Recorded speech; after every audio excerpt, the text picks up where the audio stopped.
Hi, this is Darnell with D Grill on YouTube. As you see, I've got some grass-fed ground round. It's begging to go on my grill. It's about 2 pounds worth. I'm going to make a meatloaf out of it, so I'm going to let you join me in that. Alright, so I'm out at the grill here. I've got one of my grill grates removed because over on this left side I'm going to put the smoker box right on top of the flavorizer bars. Suggestion I received from someone earlier in a comment. I'm going to give that a shot today because I'm only going to be cooking this meatloaf. I'm going to be shooting for about 300 degrees target temp to kind of smoke grill it, and I want to be able to keep my wood chips hot. I'm going to be using some mesquite wood chips today with this beef, and I'll set my meatloaf over here in a pan. Got my iGrill 3 ambient meat probe here. I'm going to go ahead and warm this up, and then I'll bring the wood chips out that are already soaking.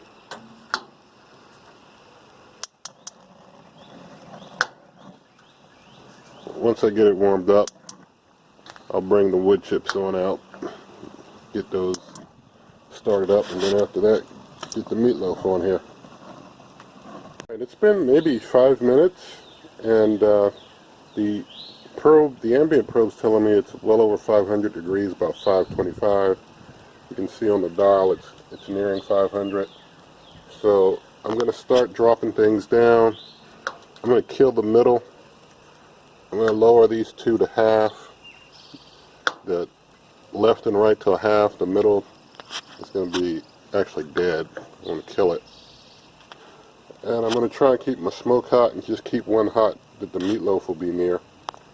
I'm going to go get my wood chips. Outside here it's 52 degrees. It's kind of cloudy. It's got wind gust. Well, it's about 8 miles an hour wind, but gust up to about 15 to 17 miles an hour sometimes, but it hasn't been that bad this afternoon. Wind's pretty calm and probably around in that 8 mile an hour range. So I'm going to go get the smoker box. Alright, I just put my smoker box on. I'm going to let you have a quick look and close it up again. Going to let that warm up, and I'm hoping with it being on top of that flavorizer it'll get nice and hot. You'll notice I intended to turn my middle one off, but I had it on high earlier, so turned that off, and as you can see I do have the two sides down. I'll be back in a little bit, hoping those wood chips start smoking. Okay, so I've got to prep my meatloaf, so I just wanted to go over the ingredients I have. And honestly, as I'm putting these in a bowl, mixing all my meatloaf together, I don't usually explicitly count every ingredient as far as the measure of how much when I'm making a meatloaf, because a meatloaf is just kind of a mishmash of the different ingredients that you prefer. So you kind of do it your own way and go with it. But I'll be giving some general measurements for anyone who needs measurements. But for the ingredients, I've got my 2 pounds of ground beef. I do have 3/4 cup of unsweetened vanilla almond milk, and that is measured out. Some people like milk in their meatloaf, some people don't. I do. It gives it a little more moisture. I've got 1 measured cup of cornmeal. That'll help be the binder. I'm going to be using some A1. If you need a measure for your A1 sauce, let's say 3 ounces of A1. I've got some hot sauce. If you need a measure, let's say a couple teaspoons. You'll probably see me shake even more than that. I've got some yellow mustard. If you need a measure, let's say about 6 teaspoons. We'll see how much I squirt. For Grape Poupon, I've got some Grape Poupon spicy mustard, and for that I'm just gonna let's say maybe a tablespoon, maybe more. And I've got 1 egg, so I'm gonna get started here by just putting these into the bowl. There's my bowl.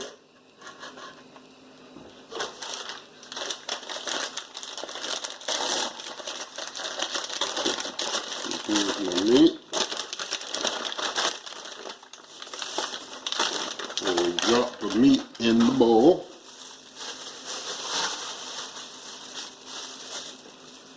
And I'm going to pour my milk on it. I'm going to shake my cornmeal. I'm just going to shake on some A1 here. And like I said, with meatloaf, you just do it your own way. There are no rules with meatloaf especially. What you like, you put in it. If you like some chopped veggies in there, you can chop up some veggies and throw them in there.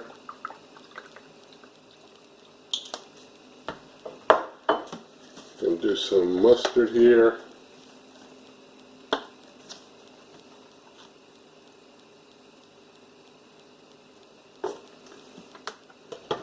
Do some of my spicy mustard. I'm just a great Propane fan, so I like throwing some of that on it.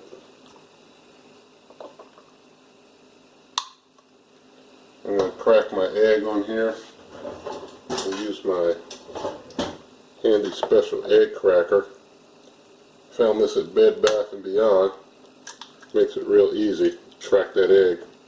I'm just going to mishmash that together and bring you back once I've got it all mashed together. Alright, so I've got everything all mishmashed and smashed together. At this point, if you wanted to let your meat marinate or set for a while, this is where you would just cover it and maybe let it set in your fridge maybe overnight, maybe an hour or two if that's your preference. I'm trying to move things along here. So I'm going to get this meatloaf into the loaf pan. Loaf pan is just for form, just to get it in form. Once I got it in form, I'm going to set it in this other pan. I'm going to take it out of the loaf pan, put it in this other pan, and that's what's going to, this pan is what's going to go on the grill. This pan, the bigger pan.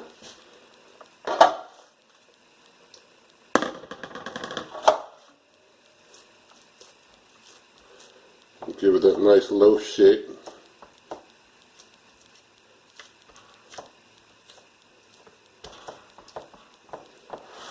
And don't know if you can see it, I'm going to show you this large pan. It's got a little grate inside of it just to have a little drip down for that meat. I've got my loaf nicely shaped. I'll show you that here. And I'm going to flip that over into the loaf pan. And from the loaf pan into the larger pan. Alright, so that helps give it a real nice shape. I'm going to go and check out the grill and we'll get this meat on there. So my smoker box is making some good smoke. I brought the dials down on the sides down to a quarter. You can see on the grill the temp's getting close to 300 there. It's showing about maybe 350 on the iGrill 3-out. So I'm going to go put my meat on. I've got my meatloaf in. I'm going to give you a quick look.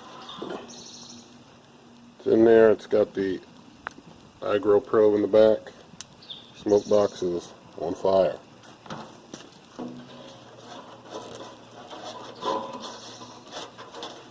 Alright.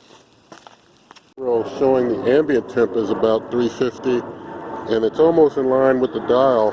I'm going to be refreshing the smoke, the wood chips, because the smoke is going to burn out.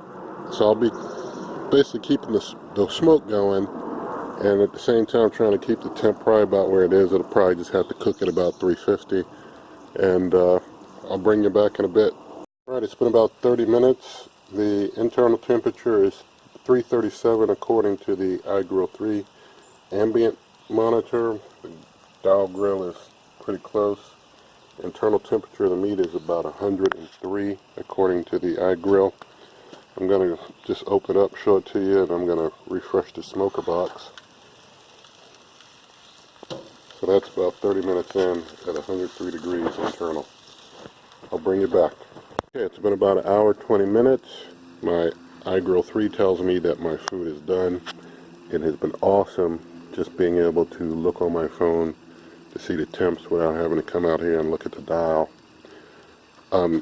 Having that ambient sensor up on the higher rack brings it more in line with the dial on the outside of the grill, and using the smoker box on the two flavorizer ballers has also worked out great to keep the smoke going.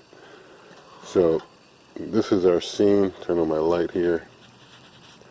This is the meatloaf now that it is fully cooked. It's been an hour 20 minutes cooking.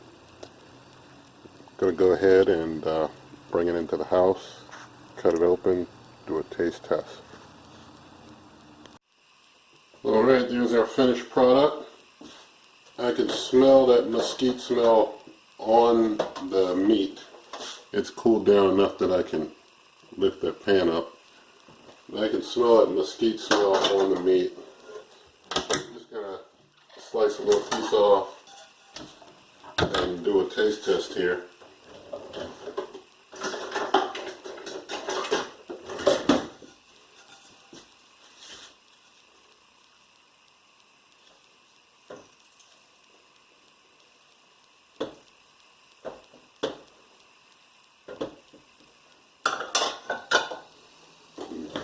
Another one here.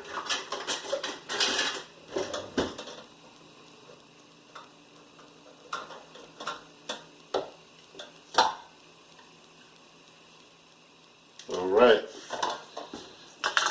here's how the cooked meat looks inside there. You can see a good look at that. So I'll go ahead and do a taste here.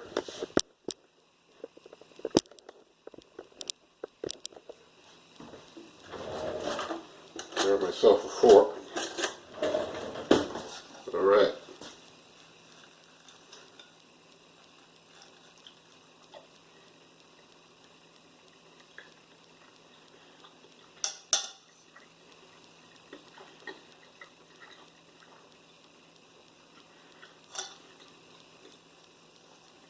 Tastes awesome. Taste the smoke. I'm getting ready to stop this video so I can go eat myself some more. But if you like this video, you can give it a thumbs up. You can subscribe to the channel, tell your friends, and I hope this was a help to you. Good eating.